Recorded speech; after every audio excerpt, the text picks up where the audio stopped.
So next up, we have Kent Steffen, who is President and General Manager of CSG International's Content Direct solution.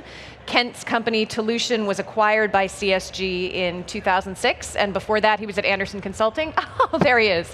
Welcome, Kent. Thank you. Hi, how you doing? Good to see you. Good to see you. Thanks for joining us.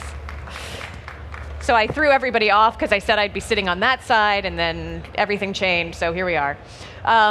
So for people who don't know about Content Direct, you guys do solutions for content management, revenue management, customer interaction management, and more. You work with a number of different industries. But you're going to talk today about integrating the billing and payment side of the equation with multi-screen video. So maybe if you could maybe start, the competitive market has changed significantly, obviously, in the cable business. What has changed, and on that front, what do cable operators need to do to address? Sure. So CSG does a lot of the back office systems for a lot of the cable providers, Comcast, Time Warner.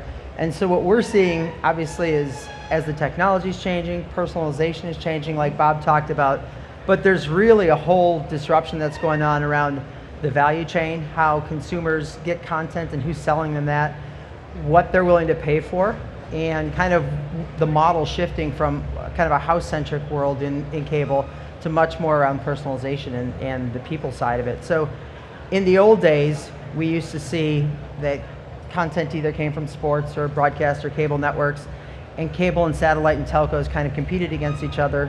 And if I wanted to take it with me, I'd go to Best Buy or a big box retailer and basically buy a DVD or Blu-ray, and that's how I got my content. Well, today, consumers have, their heads are spinning. They've got so many different places to basically get content. They can go to the cable or satellite providers. They can go directly to the studios that are doing their own direct-to-consumer platforms. They can go to the sports networks like NBA and MLB. The device ecosystems like Apple and Samsung are trying to pull it all together that they can buy from. There's pure play OTT guys like Netflix and Hulu.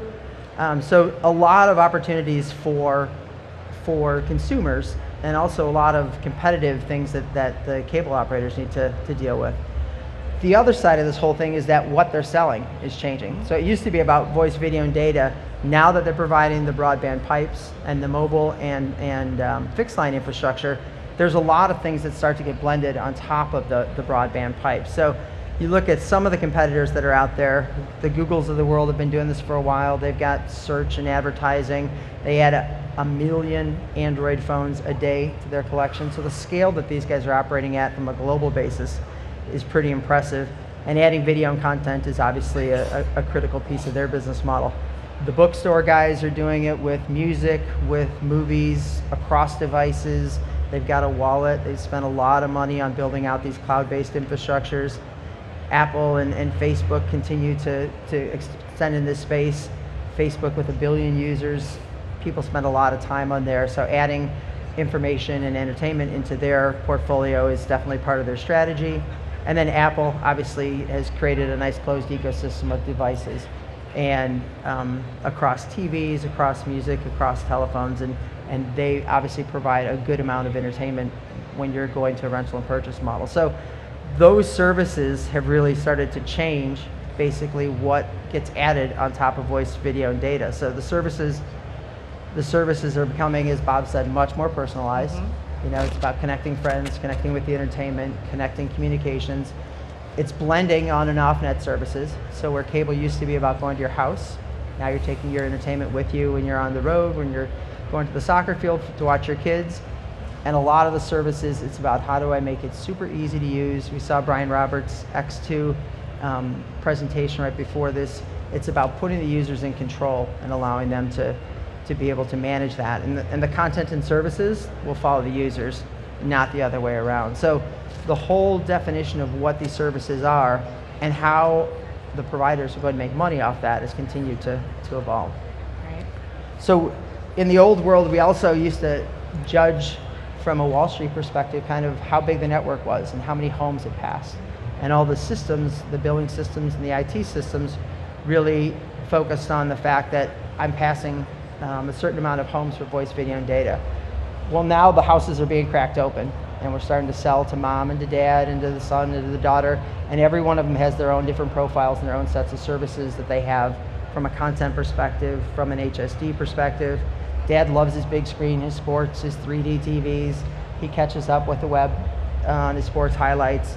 He's on the train, so he likes to take his content on the go, download things, and get caught up that way. Mom's always on the move.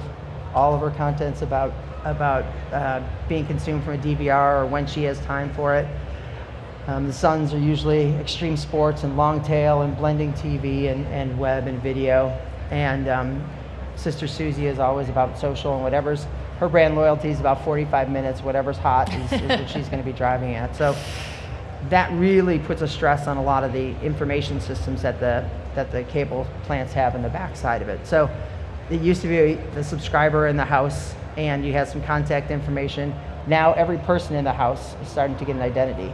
And it's not just their identity within the cable provider, but it's their identity with Facebook and with Twitter and Samsung TV and Xbox and Ultraviolet, and all these different ecosystems now are something that for the cable provider to make it easy to operate, they need to make sure that they have a handle on being able to make these experiences seamless.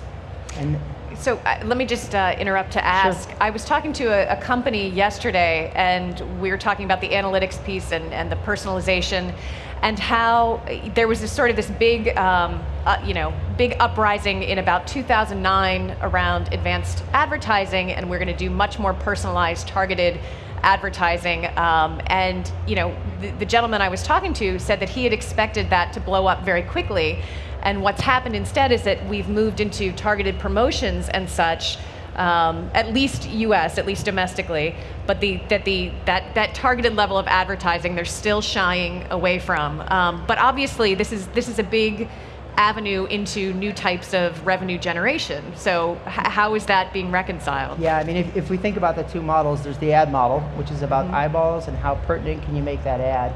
And then there's the pay model, which is how can you continually upsell them on different types of content. So I think all of us are trying to get through the data privacy by creating rules and affinity groups and things like that as opposed to personal information. And I think that crosses both ad targeting as well as offers, like you said, and being able to push these things out. So a lot of it is about collection, anonymizing it, using algorithms to put not necessarily this is about Mari, but this is a group that she might belong to, and being able to target those types of things. And a lot of it is Google's done a fantastic job of collecting all of that information. Yes. They know more about us than probably anyone. And I think as we're starting to get more of these devices, more of these different networks, collecting and then really using that data. There's a lot of data, but there's not a lot of information out there. So I think the next level is turning that into something that makes it easier from personalization as well as targeting. Well, it's certainly fascinating given where we have come on the web, that perceptions and mindsets in the industry certainly have to change at the very least to be able to compete, even though the regulatory environment may be different. That's still a huge piece that the cable operators have to be aware of and on top of. Yeah, and there's another great opportunity you start to see in some of the demos before, how you're able to offer this content and push it out. Once you end up with subscribers and you understand their devices, you can give them a wallet. They can put charges on the bill. Right. They can go and put charges on their credit card. Some content they may want to have on their bill, some they may not. You have stored value cards and digital allowances and things like that you can start to offer for the kids. You can start to gift value through gift cards and being able to gift individual pieces.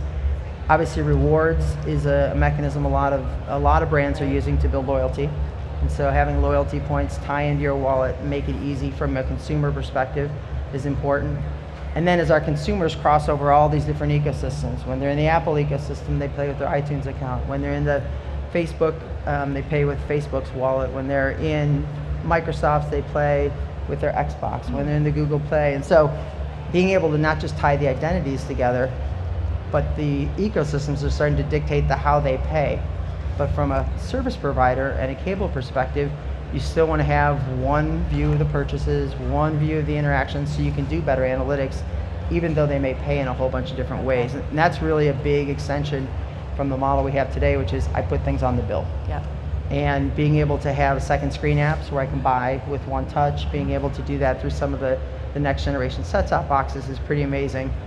And then as we start to personalize into all the people in the house, you end up with parental controls. You might have spend limits. The buy button and the watch button are pretty close to, for a 2-year-old. So we did some things with some of the children's programming where they were amazed at the first month how these services took off. Look at that uptake, yes. Yeah, the kids were just trying to play the movies, not necessarily buy more. So right, there's a little bit of backlash. So giving the parents the tools to be able to limit what they can see, when they can be on the system, those types of things. And then adding all the personalization pieces over the top of it. What's your watch queue look like? Your view history, recommendations, your profiles, wish lists and rankings. All these things start to become kind of integral to what that customer model looks like for cable providers. And all the entitlements moves into the cloud for both the cable providers as well as some industry initiatives that are going on like Ultraviolet and Disney's Key Chest, where you can buy them from anywhere, but your cable provider obviously wants you to view it within their ecosystem. So pulling all these things together is really kind of critical, and it's a big step forward from where cable was a couple years ago, as they're starting to pull a lot of these together. Yep. Well, great. Thank you so much for joining us today, Kent. And if you want to talk further with CSG, they are at ES5, which we decided stands for Executive Suite 5. Executive Suite 5. We've decided that's what it is, near Hallway C. So thank you very much. Thanks Appreciate a lot. it. Thanks, Mark. Thank you.